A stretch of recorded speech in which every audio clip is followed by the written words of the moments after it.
My name is Bill Johnston. I'm the chairman of the Coup-Air Institute, and I am delighted today to introduce my younger brother, Scott, who much younger. Both have gray hair, him a little more.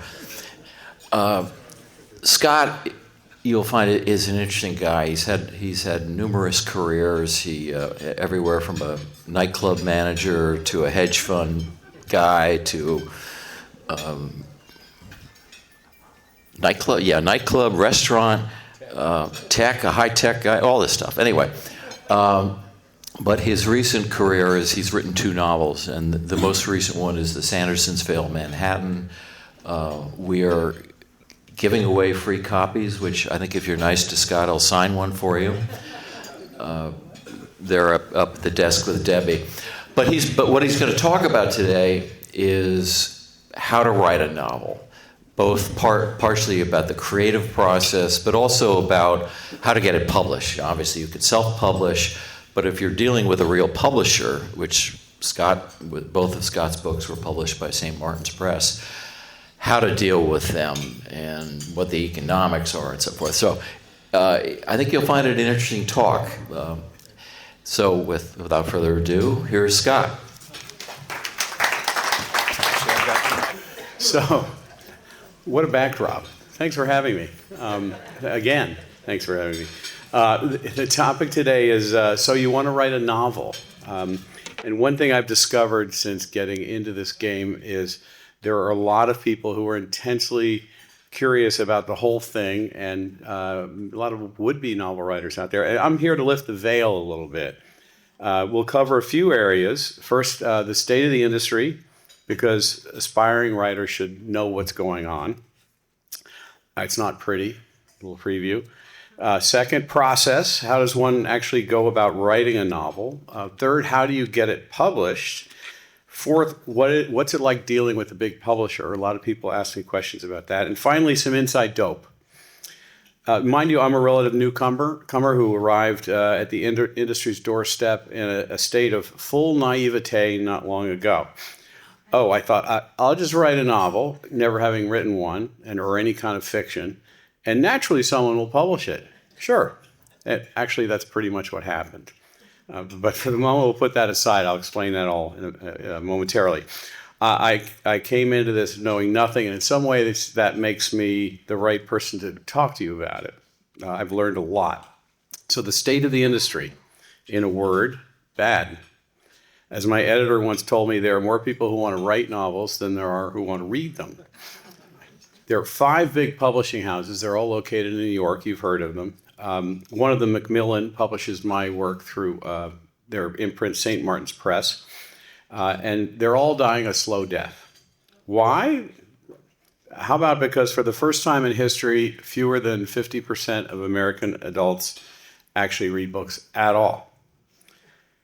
I don't have to tell you all the reasons why, really, because the distractions of social media are surely at the top of the list.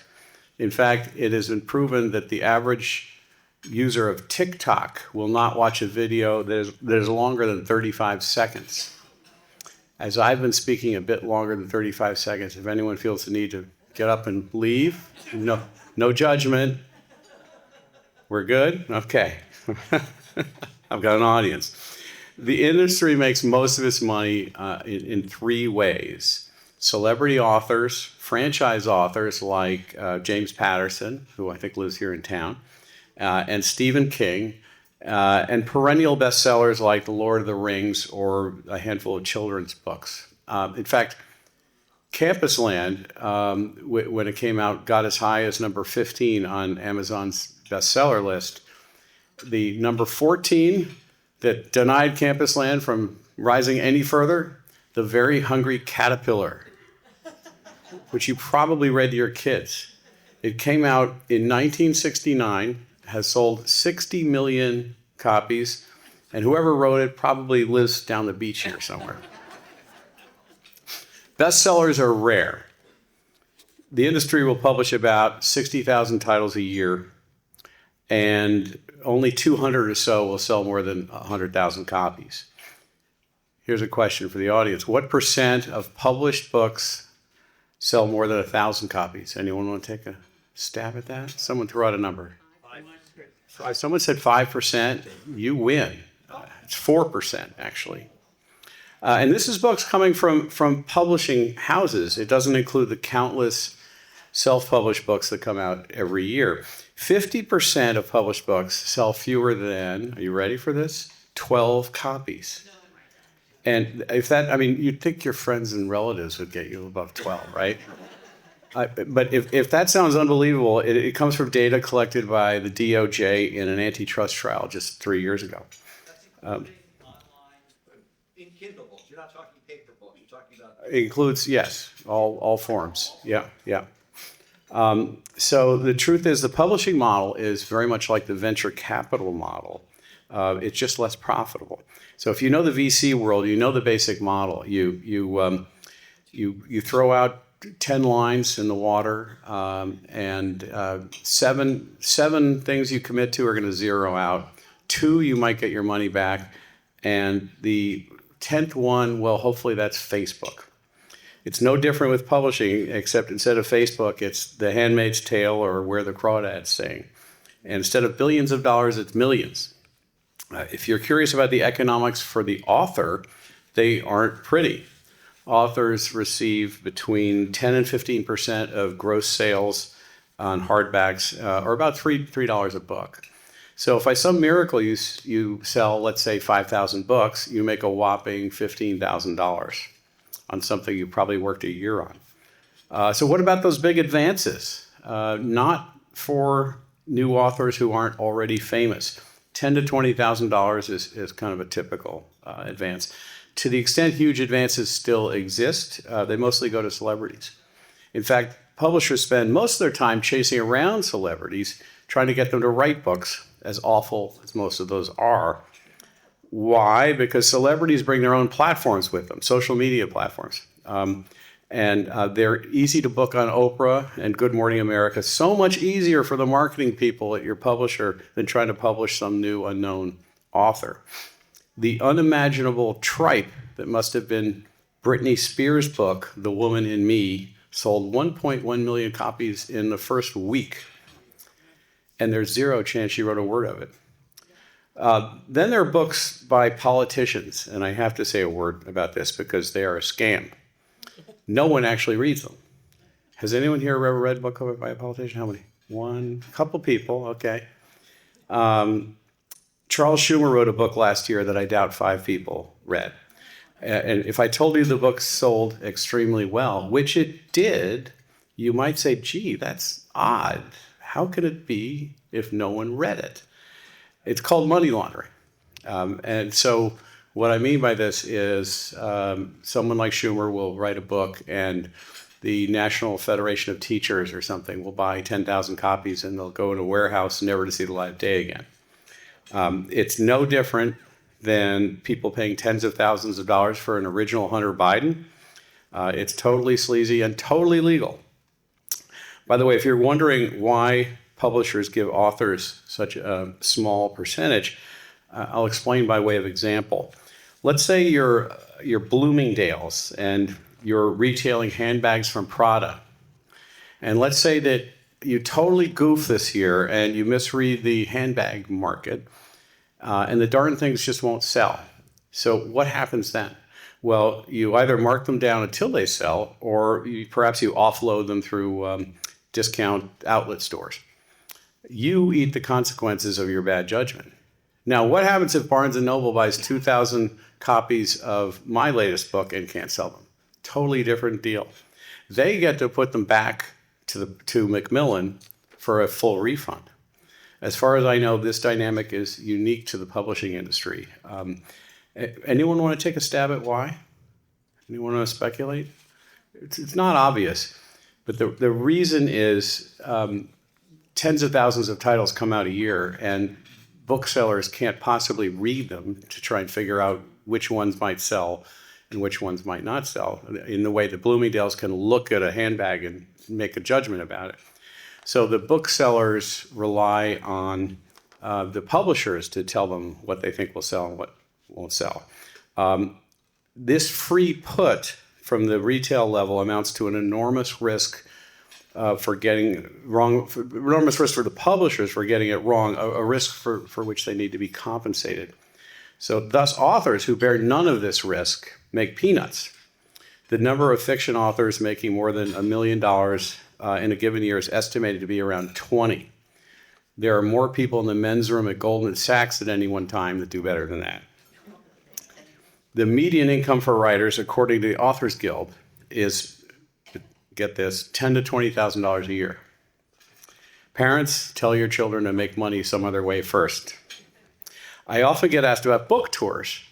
Again, that's for celebrities and Michelle Obama. Otherwise, they make no economic sense. They could send me to a Barnes & Noble in Cincinnati where 30 or 40 people might show up. But how much simpler is it to book me on a podcast like Zibby on Books? And that will be heard by tens of thousands. And I actually did that one, and it costs Macmillan exactly $0. There are also a few particular challenges that I personally face. Some of them are demographic. I write fiction. So I'm going to do a little poll here. I only want women to answer first. So ladies, raise your hand if you tend to read more fiction than nonfiction. Now raise your hand if you tend to read more nonfiction. This is really interesting. I've asked this question before, and this is a different crowd.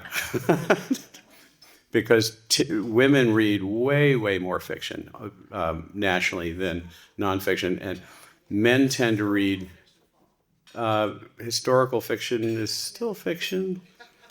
Men tend to read nonfiction. To the extent we men read at all. Frankly, a lot of us don't. It's probably not a coincidence. Oh, and by the way, I went on Goodreads recently to look at the top 25 fiction books, and 100% of them are written by women, and presumably read by women, which is kind of amazing. And it's probably not a coincidence that 80% of the publishing industry employees are female. It beats out K through 12 education as the most feminized industry in America. I like to say I'm trying to smash the matriarchy. The public's also not beating down the doors for social satire, which is what I write. And as my editor put it, no one's ever walked into Barnes & Noble and asked where the satire section was. And finally, there's politics. It would be hard to find a more left-leaning industry than publishing. They have no interest in discovering more authors that, shall we say, look like me. Quick story. Who's ever heard of a book called American Dirt? Came out about 3 years ago. There we go. Very good. Okay.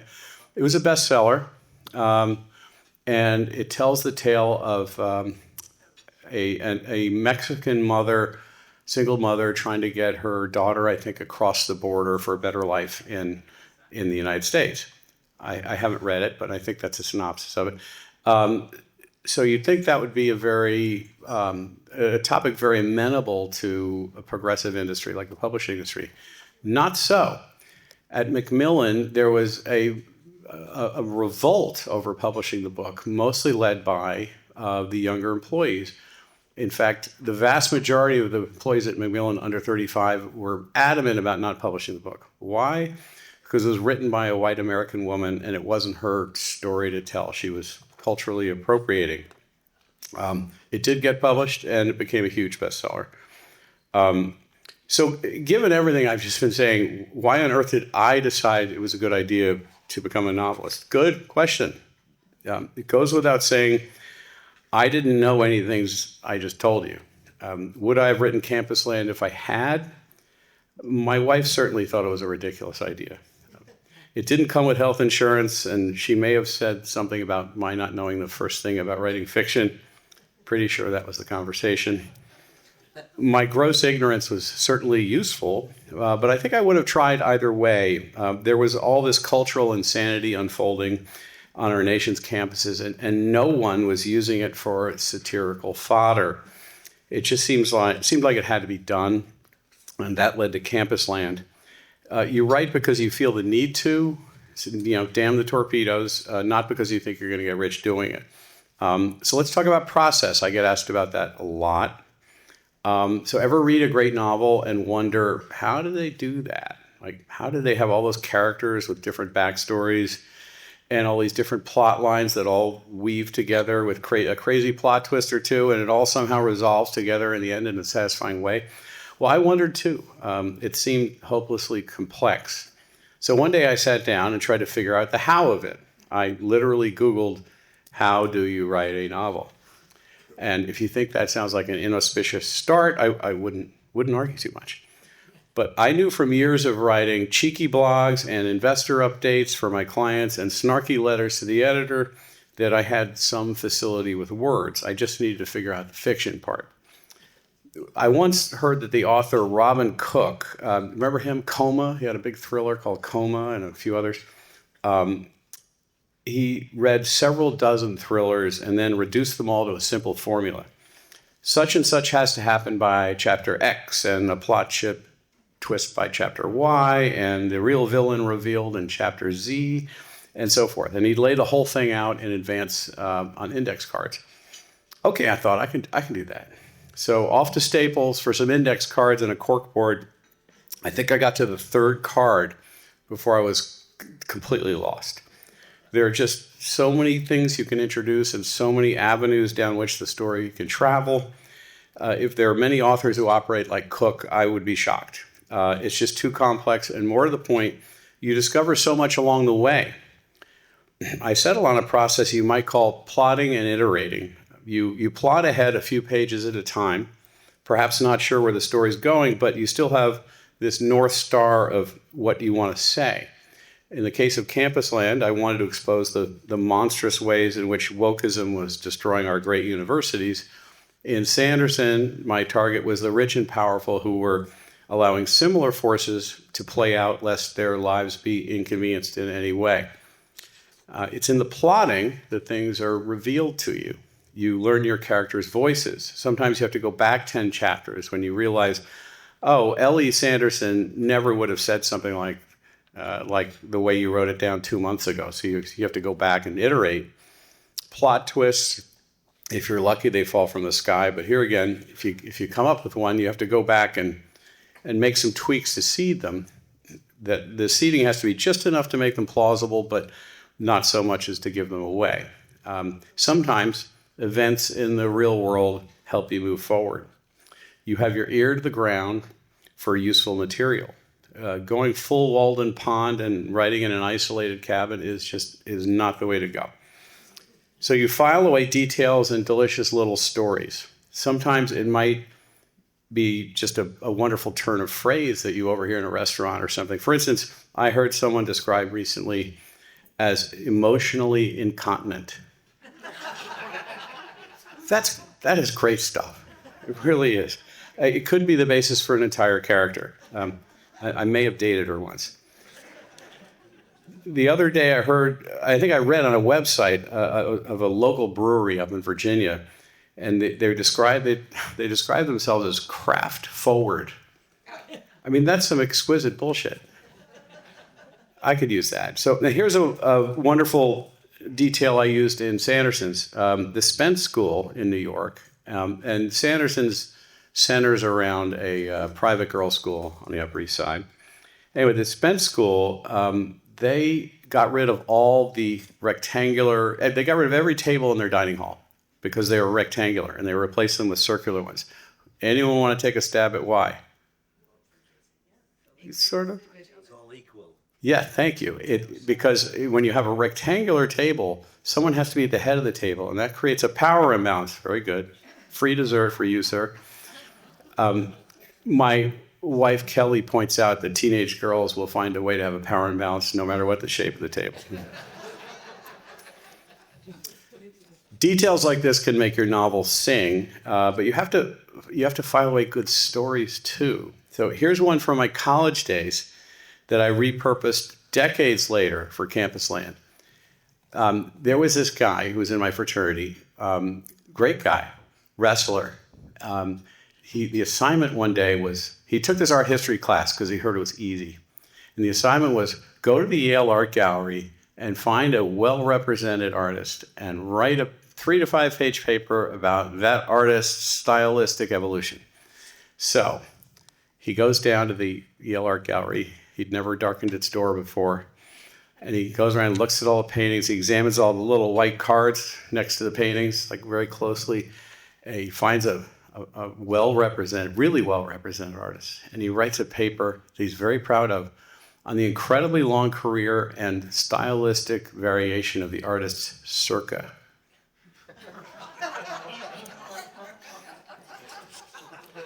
He takes the paper. The TA didn't even bother writing F.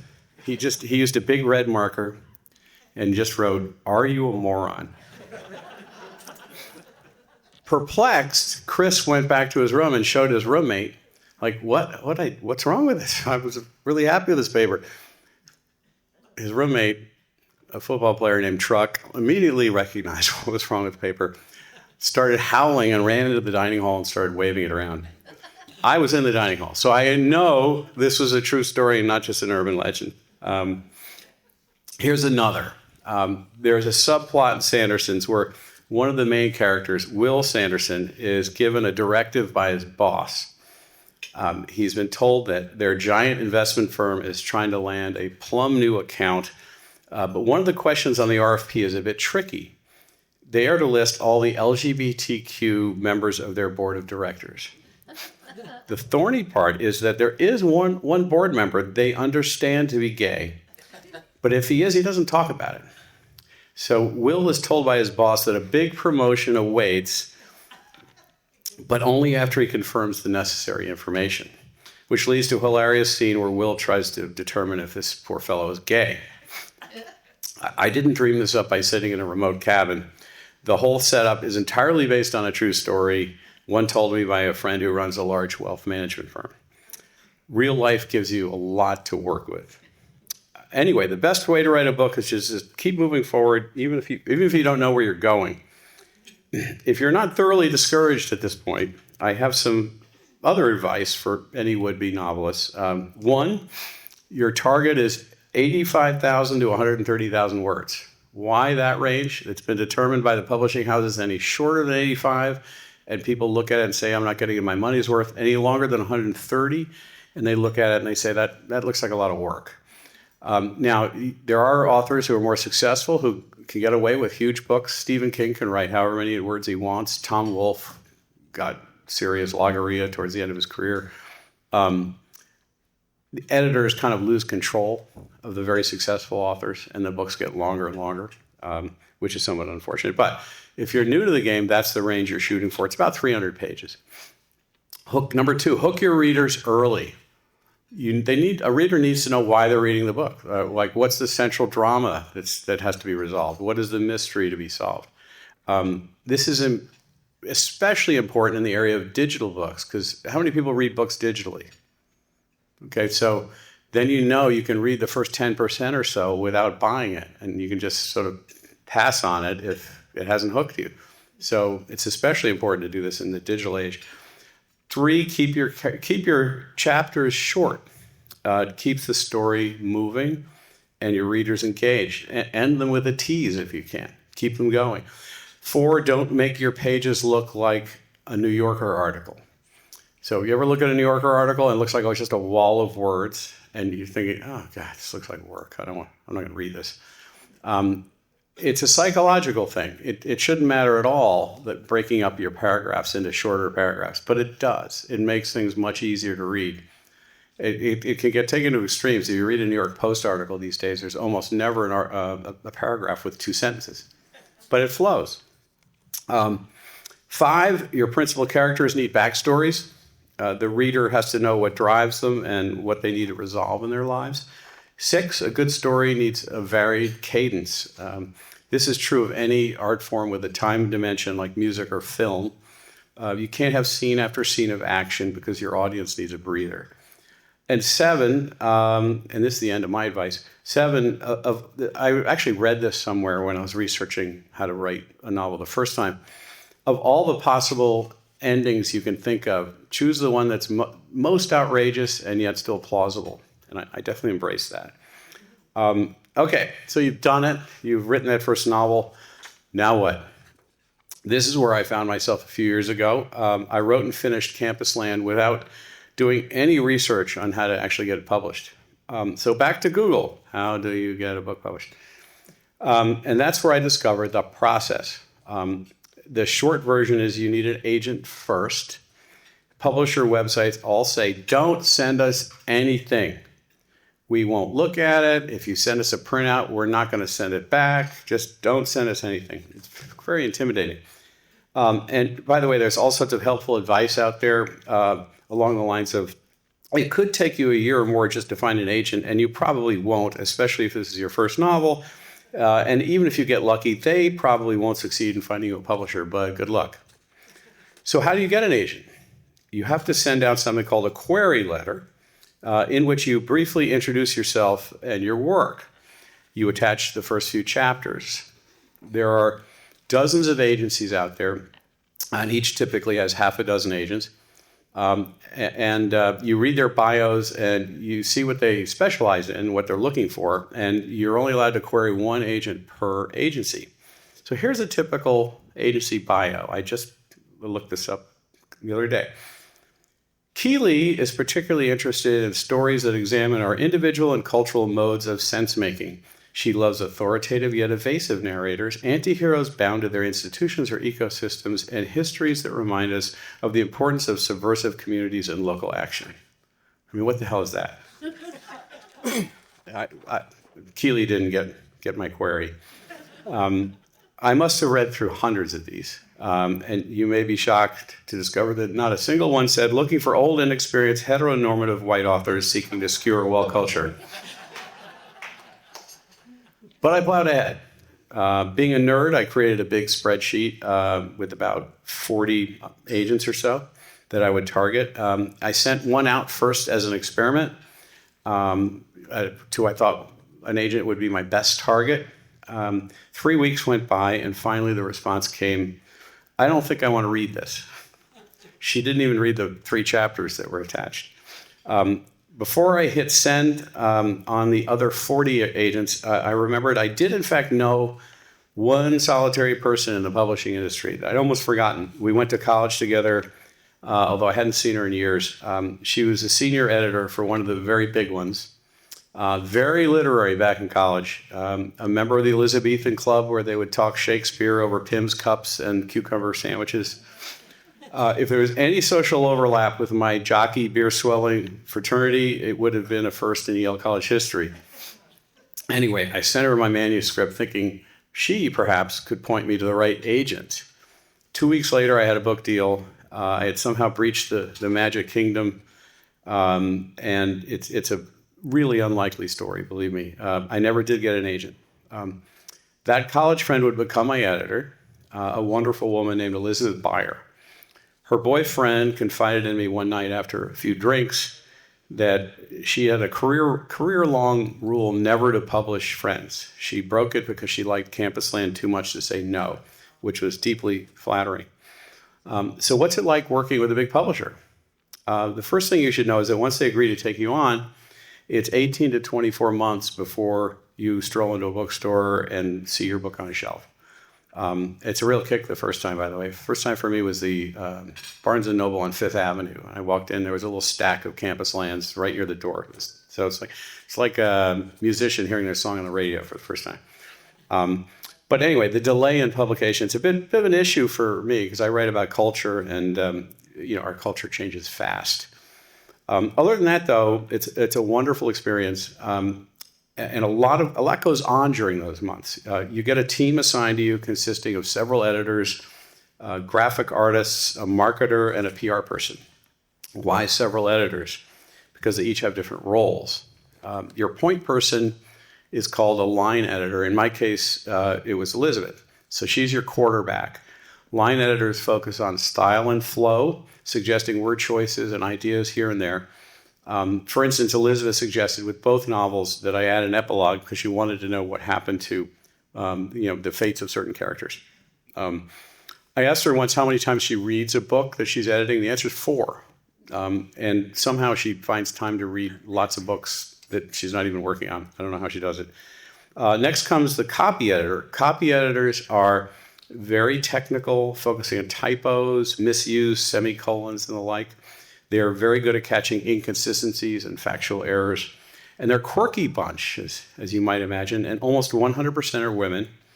They all work from home as independent contractors. Why? Because in 2003, they quit en masse from the industry when New York City passed an office smoking ban. Third round is legal editing. I spent half a day meeting with a Macmillan lawyer who tried to figure out all the ways my book might get them sued. Turns out there were plenty. So there's a character in the book who is rather blatantly based on an activist lawyer named Gloria Allred. And he got really focused on the fact that I had the character in my book wearing a fire engine red blazer, which Allred also does. So he said, the little blazer's got to go. It's too close. And I'm like, okay, I'll ditch the blazer. What he didn't seem to catch was the fact that my character's name was Sylvia Half-Red as opposed to Allred. And I wasn't going to tell him. So that slipped through. Let's see, who's next? Sensitivity editing. That's round 4. This is exactly what you think it is. It's a relatively new thing. Some millennial snowflake catalogs all the ways your book is offensive to this community or that community. Well, duh. I mean, the entire point of my books is to be offensive. So that was a short conversation. And finally, there's one last proofread. So that's 5 rounds. Now, no changes were forced on me at any point. I could reject any suggestion. But to be fair, I'd say half the suggestions were pretty good. The one thing they did push hard on, though, was the title. My original title was All the Lovely People, which I thought was a great title and perfectly fit the book. Their argument was that's not a title that's going to make anyone buy a book. They're not going to know what it's about. And if you've read the book, it fits, but not if you haven't read it. So they said, they cited a book. Who's heard of a book called Fleischman's in Trouble? Anyone? It was a Netflix series, did very well. Their case was, you want to know who this Fleischman guy is and why he's in trouble. So you buy the book. So I came up with a bunch of titles, and one that I honestly didn't think they'd like was The Sandersons Fail Manhattan. I said, no, that's perfect. So that became the title of the book. I still not sure it was the right call, but I decided they were the experts and I wasn't. Let's talk about some other things I get asked about a lot. Movie rights. The main thing to know is that it's a long way from selling your movie rights to actually seeing an end result. I sold the movie rights to Campus Land, and a very motivated production company has been flogging a pilot script, a pretty good one, to all the streamers for over a year. And I'm told they're getting great feedback, but so what? Chris Buckley, perhaps America's finest satirist, and someone who's become a big supporter, has had one book made into a movie, Thank You for Smoking, if you remember that, and 3 others optioned. He told me his attitude is, send me a postcard at the start of principal photography. Amusing side note, my option contract includes a guaranteed walk-on part and a monetary bonus for an Oscar win. So my tuxedo's on standby. Then there are blurbs. You know what those are, right? On the jacket, it'll say, this book is a page turner or whatever. My editor told me getting blurbs is the thing she hates most about her job. And for good reason. It's really hard. Insiders refer to the tyranny of blurbs. Think about the ask. You're asking someone to read your entire manuscript. That's probably a 12-hour ask right there. On top of that, they have to say something nice even if they hate it.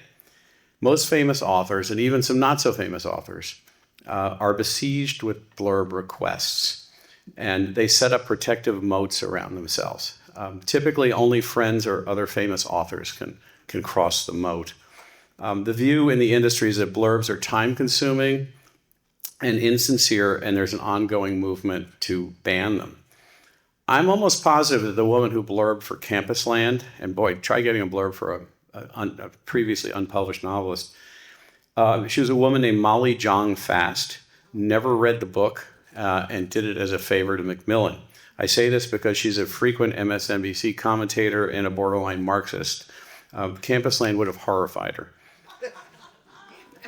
How I landed Chris Buckley for Sanderson's and how he became a big supporter is a hilarious story in itself, but one we probably don't have time for. Cover design. This is one of the fun parts about having a big publisher.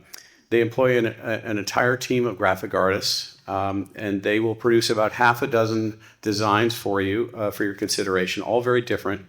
In my case, both times, one leaped out as perfect, albeit with a tweak or two. So Sanderson's, I think, is like almost a beautiful piece of art. And Campusland, I didn't like 5 of the ideas, but then the 6th one was the one we used, which was absolutely perfect. I don't know if anyone has a copy of Campusland they can hold up. There's a copy over there. I'll just hold it up here. Anyway, it came out beautifully. And if you look closely, it says there's a little social media reference here. There's a heart, and there's one person has clicked the heart, and 1,982 people have clicked thumbs down. That also happens to be my year in college, so that was a little Easter egg. Audiobooks. This is a rapidly growing market. One of the perks of working with a big publisher is that an audio version of your work is part of the deal. You have the option of narrating your own work. Really bad idea, I think, for fiction. You don't want to hear me doing teenage girl voices. And you'll notice most readers of, if you guys listen to audiobooks, most readers of fiction are women. They're typically out-of-work actresses. And there's a reason for that. A woman doing a man's part is far less creepy than hearing a man do a woman's part. And so that's just how everyone perceives it. And they send you, it's kind of like the cover design thing. They'll send you half a dozen potential narrators, and you kind of listen to their work and decide which one you like. I picked terribly with Campusland. I don't know how I blew it that badly, but she had a lot of upspeak, and she butchered a lot of words. Lazard Freres, that was one. So in book 2, I went back through the book and I found every possible word you could mispronounce. And I sent a list, like, please pass this along to the lady who's going to do this, and have her look them up if she doesn't know how to pronounce them. I didn't think I had to put Greenwich, Connecticut, on the list. Greenwich. Other than that, though, she did a very good job. She got a lot of the intonations right. She did the voices of teenage girls well. She did a New York accent for Sylvia Halfred. So I was pretty happy with how it came out. If I did nonfiction, by the way, I'd probably try to read my own stuff. Some guys are very good at that. Like Malcolm Gladwell and Michael Lewis are really good at narrating their own books. And if you write it yourself, you always know which word to punch, which your narrator doesn't necessarily. So what about the world of self-publishing? It's really easy to do. Send your file to Amazon and boom, you're published. No waiting, no 18 months, plus you get 70% instead of 12. But it's really, really hard when you self-publish to get enough exposure to catch fire. There are almost 3 million self-published books every year, which is a mind-blowing number. So the odds of any individual title going viral are approximately 0. There are exceptions. 50 Shades of Grey has made its author over $100 million, but that's an almost unique example.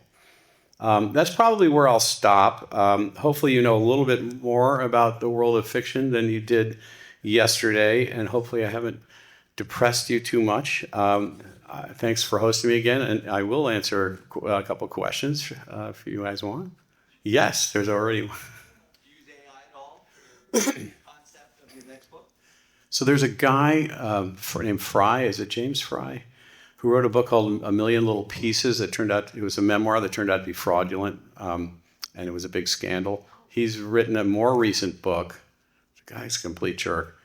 If you ever see him interviewed, he's written a more recent book about New Canaan, where he lives, fiction, and he has confessed to using AI to write a bunch of it.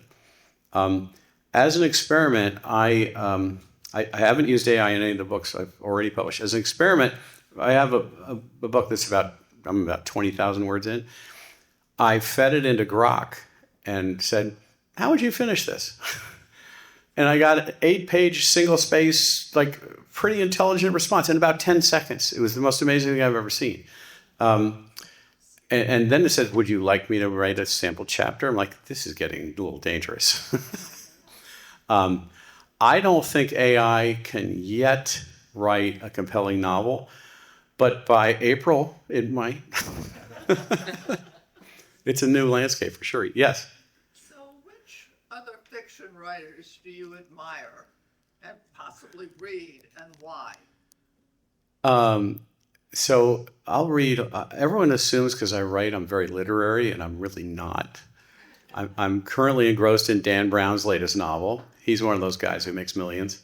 No secret that I'm a big Tom Wolfe fan, and the way I write and the subject matter of what I write often gets compared to Bonfire of the Vanities in particular. I knew him a little bit, not well, but he spent a day on my trading desk once when he was researching Bonfire. And a funny side story. So I was talking earlier about how you hear stories and you repurpose them. So there, at the very beginning of Bonfire, there's something that sets the whole plot in motion. I bet everyone here read Bonfire at one point, and you probably remember this. Sherman McCoy decides he has to take his dog for a walk in the pouring rain from his Park Avenue apartment. And his wife says, A, you never walk the dog, and B, it's pouring rain. So what gives? Oh, I gotta walk the dog. What he's really doing is finding a phone booth so he can call his mistress, pre-cell phone. And when he gets to the phone booth, he, just out of habit, dials his home phone number and asks for his mistress when his wife answers the phone. Sets the whole plot in motion. Imagine my shock to discover only a couple years ago that I knew all those people in real life. It really happened. It happened to 3 people in Southampton. I knew the mistress. Brother Bill would have known them too. I knew the mistress and I knew the couple involved. They were really good friends of my parents. So Wolf had obviously heard that story once. I think there was about a 10 to 15 year gap between when it would have happened and when he wrote about it in Bonfire. So he, filed it away. Anyway, I like Wolf. What Yeah. gave you the inspiration to say to your wife that I want to write a novel? Well, I sold a company and was kind of a little bit at loose ends, like what's next. I informed her one day I was working on a novel, and it did not go down well at all. And she was, when I finished it, and this was true of the second one too, she was terrified to read it. She was not one of my early readers. An early reader is a friend you go to, like, will you look at this and tell me I'm crazy or not? She did not want to touch it because the downside for her of not liking it was I guess, considerable. So she finally worked up the nerve both times to read them, but only after they were both getting published and there was great feedback coming in, and only after all that did she bother. But the question I'm asking is, what inspired you to write? Oh, at all? Oh, I thought you meant in the context of my wife. No. Oh, well, it was, I think I said it did all this crazy stuff. I mean, I went to a free speech conference at Yale that 200 students tried to break up. Like, why is no one writing about all this crazy stuff going on? And then I was at my reunion, also at Yale, and I was holding the door open one night. I was holding the door open for an undergraduate, and she stopped, and she wouldn't go through the door and accused me of patriarchy. I'm like, this is nuts, what's going on. So someone has to write about it, and no one else is doing it. So that got me to write the first one. Yes? So your talk is really fascinating. Why don't you do a book about what you just talked about, as sort of a satire of the whole, process of your fabulous experience? I mean, you might never be published again by anybody else. You did that, of course, but basically you articulated. I've written some books, so I'm familiar with the territory. And Susan Orlean has written a fabulous book. If anybody wants to be published, they should read that book. Do you know her memoir? Susan Orlean, the author of The New Yorker, the Orchid Thief, a movie she did. She's a very famous satire, nonfiction writer, very successful. And she also says in her book, never have lunch with your editors, because once that's a death knell. Once they invite you for lunch, they'll never publish you. So she's had a lot of books that she's she had all these lunches, and she finally says at the end of one of her, in the book, well, the message there is never have lunch. So, I mean, but I'm just saying what Could be the title. is really fabulous, and the little asides and everything. That's not the worst idea I've ever heard, to make a novel out of it and somehow turn it into a comic thriller or something. By the way, I like having lunch with my editor because she once told me the author never pays. So. Bill. Can you comment on bestseller lists? Well, the New York Times, I would characterize it as follows. It is a list of well-selling books they think you should read. It is absolutely not based on just strict sales numbers. And sales numbers are very hard to get. There is some service you have to subscribe to that the publishing houses all sort of guard they're very protective of it.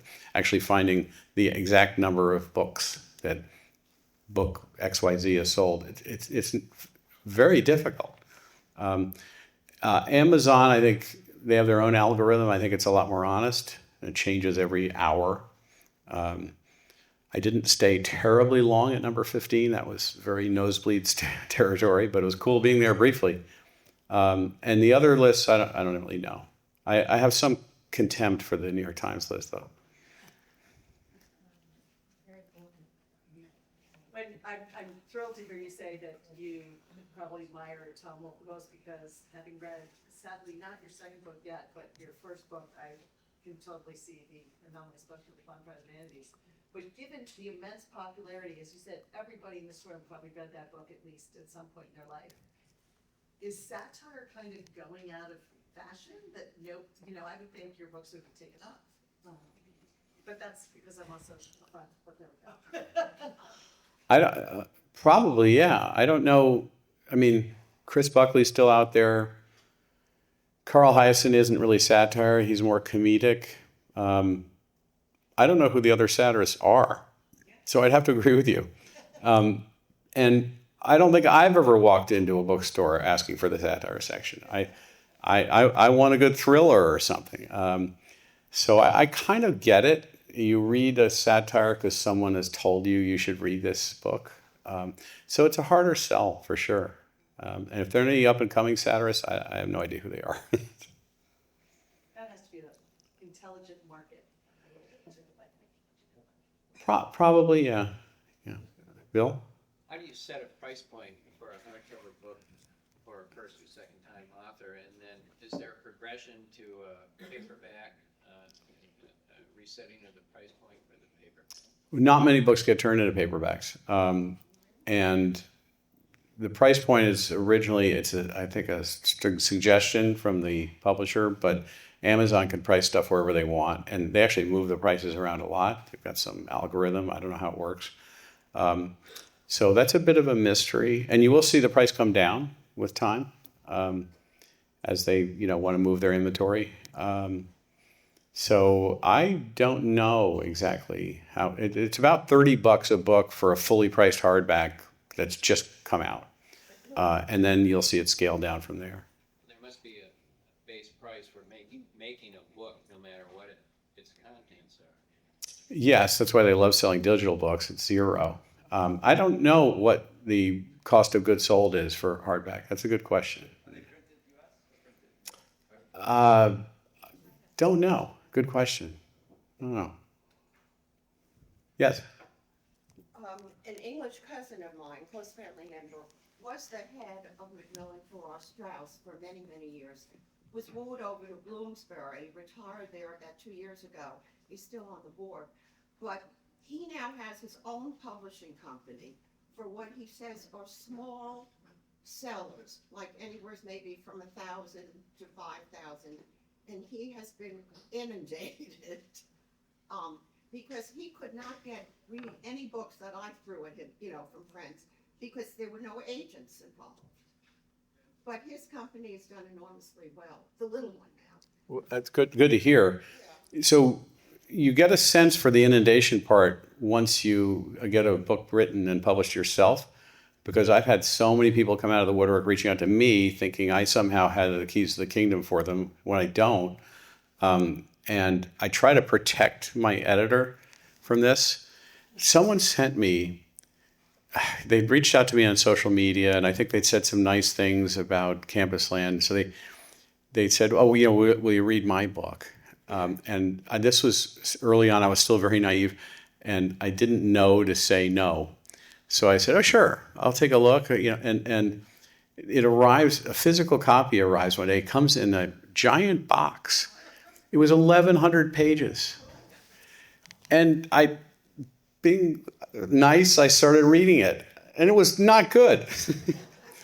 I think I got through about 70 pages, and I packed it up and sent it back to him. And my excuse was, you are insane if you think a publisher is going to publish an 1,100-page book from an unknown author, particularly not a good one, but leave that aside. And I packed the whole thing up in a giant box, paid for the postage and everything. A lot happens. Like I've been asked, I'm not a terribly well-known author. I get asked to blurb for people who are further down the ladder than I am. So you see that. So many people have an idea in their pocket, and probably a lot of them are really good, but unfortunately, if no one's reading anymore, that's a problem. Yeah. Yes, sir. I have a two-part question. What age group are the most readers today, and what age group do you appeal to? My age group that I appeal to is probably on the older side, although I don't have any data to back that up. Young people aren't reading. So I have 3 kids, 2 boys and a girl. My girl's a voracious reader. 2 boys, they don't read much. They're very well informed and everything, but sitting down, you have to sit down and quiet your mind for a while to start reading, getting into a novel. And when your phone is right there and it's chirping at you and there's a TikTok video waiting, it's really hard to get that state of mind. So younger people, this is why the industry is dying a slow death. The demographics are terrible. Yes. How difficult was your first rewrite?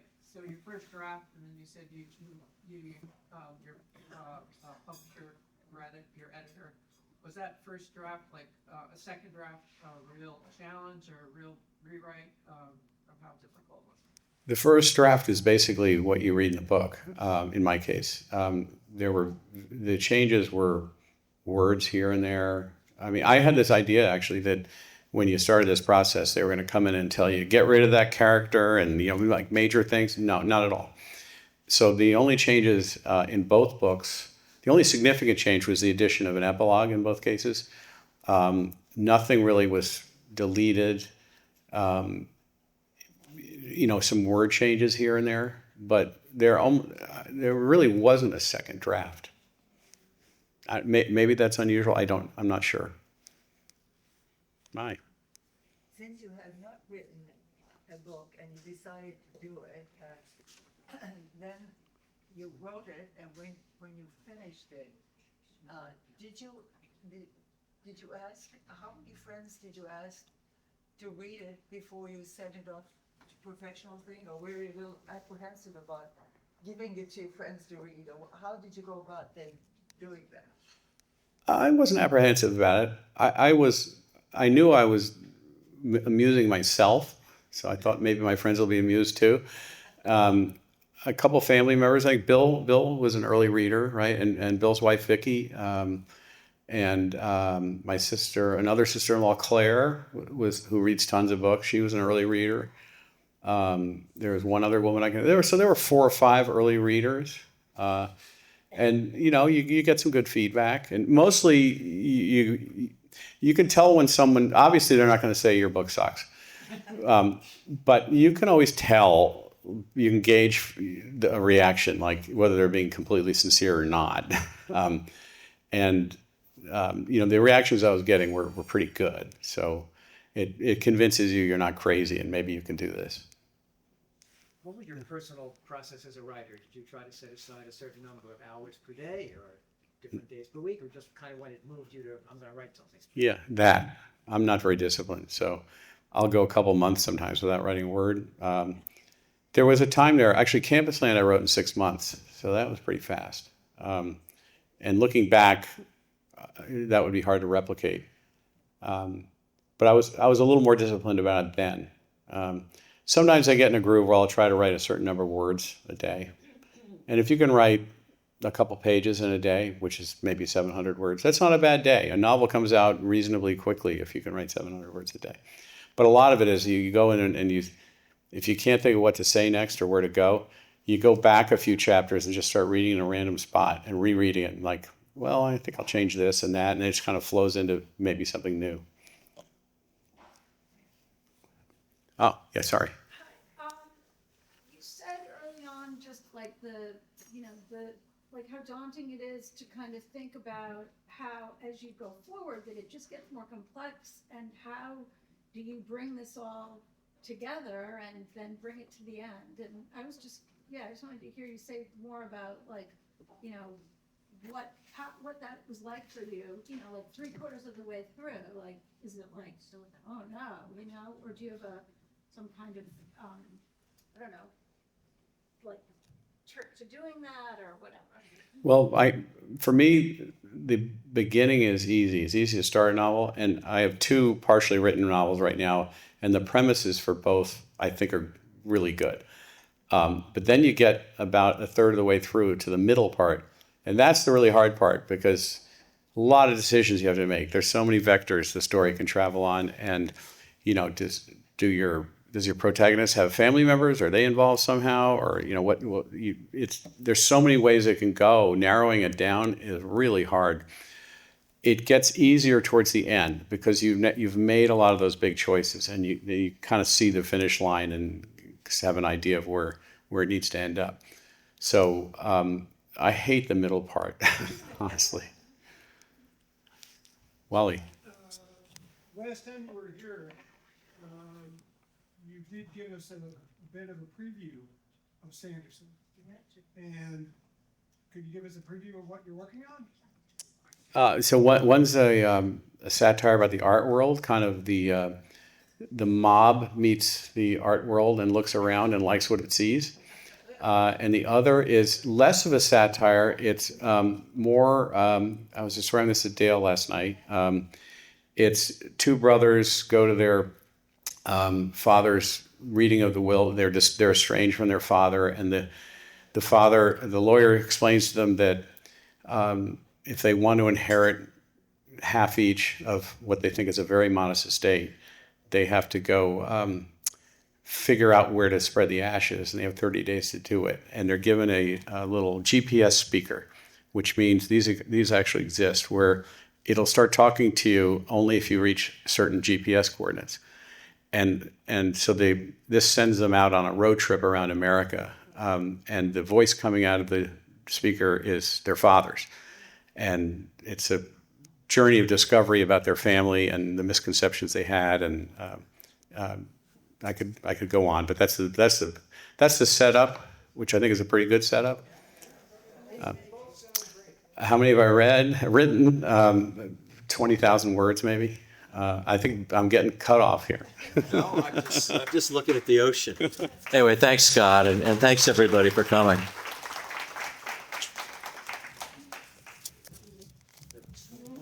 I'll hang